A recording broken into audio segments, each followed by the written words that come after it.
পুজোর মুখে হকার উচ্ছেদ নিয়ে ধুমধুমার কাণ্ড। জলপাইগুড়ির দিনবাজার পুলিশের গাড়ি ঘিরে বিক্ষোভ হকারদের, ভাঙচুর চালানো হয় পুলিশের গাড়িতে। হকার পুলিশ খণ্ডযুদ্ধে উত্তেজনা জলপাইগুড়ির দিনবাজার। ঘটনায় গ্রেপ্তার হন দুজন হকার।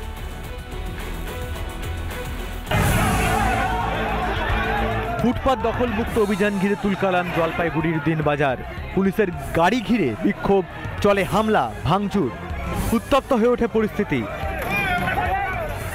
জানা যায় পুলিশ ও পুরসভা একাধিকবার অভিযান চালিয়ে ফুটপাত থেকে হকারদের তুলে দেয়, কিন্তু হকাররা ফের রাস্তা দখল করে দোকান নিয়ে বসে পড়ে।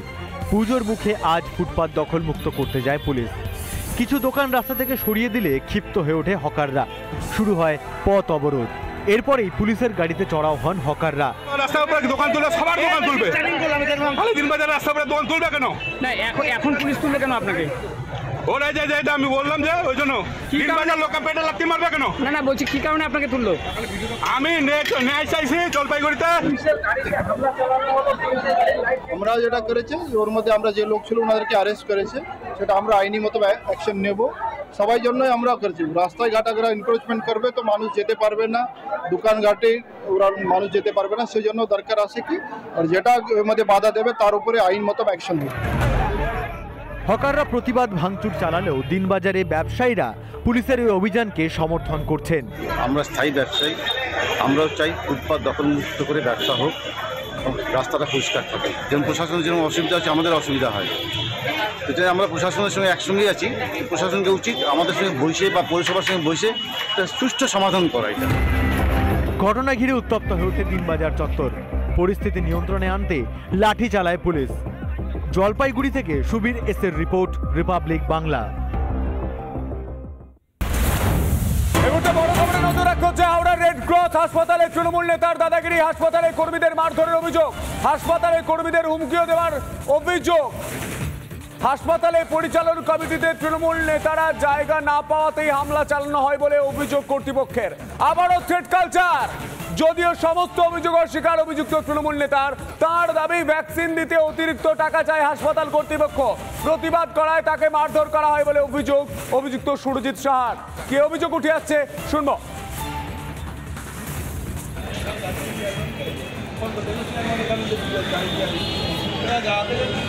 দিদি, রেকর্ডিং করার অধিকার নেই আপনার, আপনাকে এফআইআর করবো কিন্তু আমি আবার বলে দিচ্ছি। আমি রেকর্ডিং, আপনি রেকর্ডিং করার অধিকার নেই। আপনি রেকর্ডিং করছেন, আপনার রেকর্ডিং করার অধিকার নেই, আপনার পারমিশন নেই। এই যে করছেন আপনি, আমি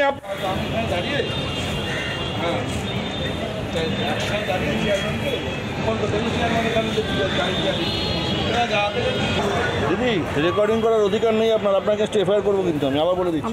আমরা মহিলারাই 4 জন মূলত অফিসে থাকি। আমাদেরও একটা ধমকি যে আরজি কল করে দেবো, ও সব আমাদের কেউ কিছু করতে পারবে না, এই ধরনের ধমকিতে আমরা নিরাপত্তার অভাব বোধ করছি। এটা সুরজিৎ সাহা তার দলবল নিয়ে এসেছে। দেখুন, এটা এখন নতুন সব আরজি কর বলে সব বদনাম করার বিভিন্ন লোককে বিভিন্ন রকমভাবে চক্রান্ত চলছে এই ল্যাঙ্গুয়েজে, যে তোর সুজয় চক্রবর্তী বাবা এখন এখানে দায়িত্বে নেই, এখন তোর নতুন বাবা এসেছে সুজয় পালিত, সে এখানকার দায়িত্বে আছে। তখন আমি ওনার দিকে বলি যে আপনি এইভাবে অসভ্য ভাষায় আমার সঙ্গে কথা বলছেন কেন, আর টাকাই বা চাইছেন কেন। তখন উনি এসে আমার দিকে তেড়ে আসে এবং আমার কলার ধরে আমাকে বলে, যা তোর যে বাবা আছে সে বাবাকে বাঁচাবি, এইসব বলে আমাকে উল্টোপাল্টা কথা বলে। আমি অ্যাজ ইট ইজ ওখান থেকে বেরিয়ে এসে থানায় আসি। থানায় এসে আমি থ্রেট কালচারের কোনো ব্যাপার নেই এখানে। এটা ডিএম জেলা শাসক, এটা বরাবরের এ হচ্ছে জেলা শাসক, is the chairman of the red cross society. Surajit Shah মারধর করলে সুরজিৎ শাহের বিরুদ্ধে কমপ্লেন হবে। উত্তরবঙ্গ বিশ্ববিদ্যালয়ে অস্থায়ী কর্মী নিয়োগ নিয়ে বিক্ষোভ প্রদর্শন করল বিজেপির যুব মোর্চা। অভিযোগ, 2রা সেপ্টেম্বর ছুটির দিন, সরকারি ছুটি থাকা সত্ত্বেও প্রাক্তন রেজিস্ট্রার টাকা নিয়ে অস্থায়ী কর্মী নিয়োগ করেছেন। যে প্যানেলে নাম থাকার কথা, যে প্যানেলে জায়গা পেয়েছে তৃণমূল নেতা কর্মীরা। গোটা ঘটনায় সিবিআই তদন্তের আর্জি বিজেপির যুব মোর্চার সভাপতি অরিজিৎ দাসের। বর্তমান রেজিস্ট্রারের হস্তক্ষেপ দাবি করে রাজ্যপালকে স্মারকলিপি পাঠানো হবে বলেও জানান বিজেপির যুব মোর্চার সভাপতি। নিয়োগ নিয়ে কিছু জানা নেই, তবে ইতিমধ্যে সমস্ত নিয়োগ প্রক্রিয়া স্থগিত করা হয়েছে বলে জানান বর্তমান রেজিস্ট্রার। ভারপ্রাপ্ত রেজিস্ট্রারের কাজ হলো পঠন পাঠন এবং বিশ্ববিদ্যালয় অ্যাডমিনিস্ট্রেশনের কাজ যেন সঠিকভাবে চলে এইটুকু দেখা। তার এখতিয়ারের মধ্যেই কোনো রিক্রুটমেন্ট প্রসেস পড়ে না।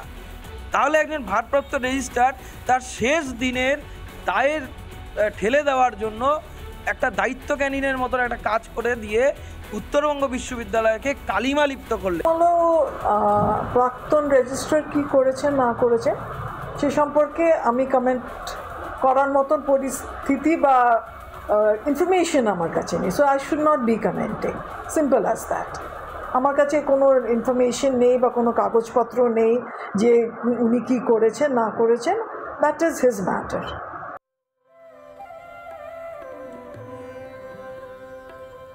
উমার আগমনের অপেক্ষা চলছে দিনগোনা। শেষ মুহূর্তের প্রস্তুতির মাঝে মাতৃপক্ষে চলছে উদ্বোধনের পর্ব। কলকাতার পাশাপাশি সেজে উঠেছে জেলাও।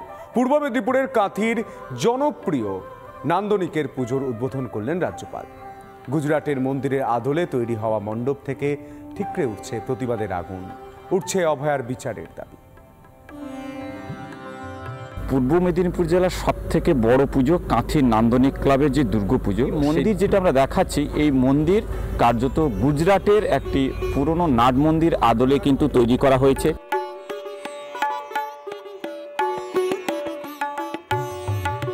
নান্দনিক ক্লাবের ৪৫তম বর্ষের পুজোর উদ্বোধন করলেন রাজ্যপাল সিভি আনন্দ বোস। মঞ্চে উপস্থিত ছিলেন কাঁথির প্রাক্তন সাংসদ শিশির অধিকারী, তমলুকের প্রাক্তন সাংসদ দিব্যেন্দু অধিকারী এবং কাঁথির বর্তমান সাংসদ তথা নান্দনিক ক্লাবের সম্পাদক সৌমেন্দু অধিকারী।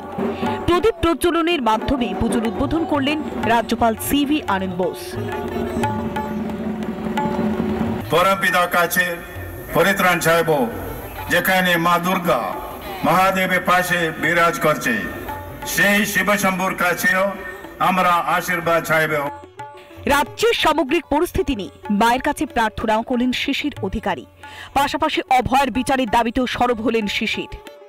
মাগো ভবিষ্যৎ প্রজন্মকে শক্তিশালী অর্থনীতি সমাজনীতি দাও, শক্তি দাও, আরো বেশি শক্তি দাও, সমস্ত প্রকার দুষ্কর্ম থেকে বেরিয়ে গিয়ে বাংলা যেন আরো শক্তিশালী হয়। অভয়ার তো বিচার আমরা চাইছি। মৃত অভয়া প্রমাণ করে গেল শক্তি কত তার, সারা ভারতবর্ষকে নাড়িয়ে দিয়েছে। বাংলা নয়, ভারতবর্ষ নয়, সারা পৃথিবীকে নাড়িয়ে দিয়ে গেছে অভয়া। অনাচার সংহারিণীর এই পুজো, ডোহের এই পুজোতে আপামর বঙ্গবাসীর একটাই প্রার্থনা, শান্তি ফিরুক বাংলায়। পূর্ব মেদিনীপুর থেকে বিষ্ণুব্রত পণ্ডা, রিপাবলিক বাংলা।